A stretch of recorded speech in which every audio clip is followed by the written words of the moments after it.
Hello friends, இன்றைக்கி நம்ம சேனலில் ஒரு ஈஸியான லஞ்ச் பாக்ஸ் ரெசிபி தான் பார்க்க போகிறோம். இது 1 pot சாம்பார் ரைஸ்.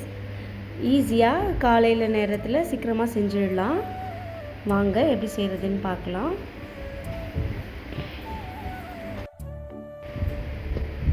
குக்கர் வச்சுக்கோங்க. இதில் 2 ஸ்பூன் அளவுக்கு எண்ணெய் சேர்த்துக்கோங்க. எண்ணெய் சேர்த்துட்டு எண்ணெய் நல்லா காஞ்சதும் இதில் 1 ஸ்பூன் அளவுக்கு கடுகு சேர்த்துக்கோங்க. கடுகு, ஜீரகம், காஞ்ச மிளகாய் இது 3த்தையும் சேர்த்துக்கோங்க. சேர்த்துட்டு இது நல்லா பொரிஞ்சு வந்ததும் 1 கைப்பிடி அளவுக்கு வெங்காயம் சேர்த்துக்கோங்க.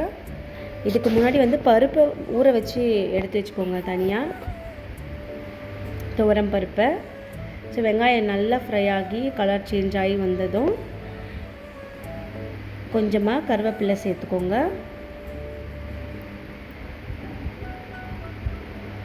அதுக்கப்புறம் ஒரு பெரிய சைஸ் தக்காளியை இந்த மாதிரி சின்னதாக கட் பண்ணி சேர்த்துட்டு நம்மளுக்கு தேவையான வெஜிடபிள்ஸ் சேர்த்துக்கலாம்.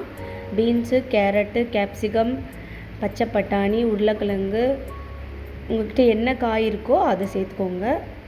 எதுவுமே இல்லைனாலும் பிளெயின் சாம்பார் ரைஸாகவும் பண்ணலாம். என்கிட்ட காஞ்ச பட்டாணி தான் இருந்துச்சு, ஸோ அதை பாயில் பண்ணி சேர்த்துருக்குறேன். இப்போ இதை எல்லாத்தையும் நல்லா மிக்ஸ் பண்ணிக்கோங்க. இப்போ வெஜிடபிளுக்கு தேவையான உப்பு சேர்த்துட்டு நல்லா கலந்து விட்டுக்கலாம்.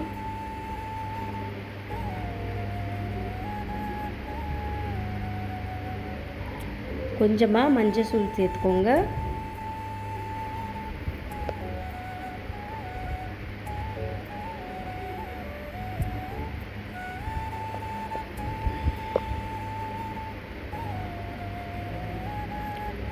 ஒரு ஸ்பூன் அளவுக்கு பெருங்காயம் சேர்த்துக்கோங்க, நல்லா பெரிய ஸ்பூன் அளவில்.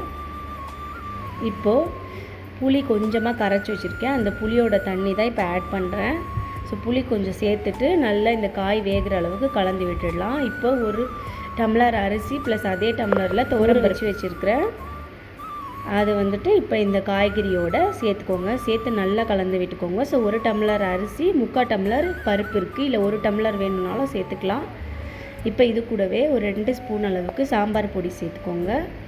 சாம்பார் பொடி சேர்த்துட்டு ஆல்ரெடி உப்பு சேர்த்தாச்சு. ஸோ சாம்பார் பொடி சேர்த்துட்டு நல்லா கலந்து விட்டுக்கோங்க.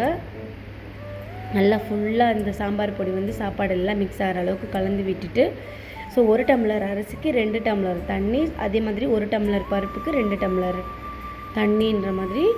இப்போ இதில் 4 டம்ளர் அளவுக்கு தண்ணி சேர்த்துக்கோங்க. 4 டம்ளர் தண்ணி சேர்த்துட்டு உப்புலாம் பார்த்துட்டு அவ்வளோதான். இது குக்கரை மூடி ஒரு 3லேருந்து 4 விசில் வரைக்கும் வச்சிங்கன்னா சாப்பாடு நல்லா குழஞ்சி சூப்பராக வெந்து வந்துடும். மூடியாச்சு, பாருங்கள் 4 விசில் வந்துடுச்சு. ஸோ இப்போ இதை ஓப்பன் பண்ணி பார்க்கலாம். பாருங்கள் சாப்பாடு எந்த அளவுக்கு வெந்திருக்குன்னு சொல்லிட்டு. காலை டைமில் சீக்கிரமாக செய்கிறதுக்கு நைட்டே நம்ம எல்லா வெஜிடபிள்ஸ்லாம் கட் பண்ணி ரெடியாக வச்சுக்கிட்டோம்னா காலையில் சீக்கிரமாக தாளித்து மட்டும் விட்டுடலாம். ரொம்ப ஈஸியாக இருக்கும். இதுக்கு தொட்டுக்க ஊறுகாய் இல்லாட்டி அப்பளம் வச்சு சர்வ் பண்ணுங்கள். தேங்க்யூ.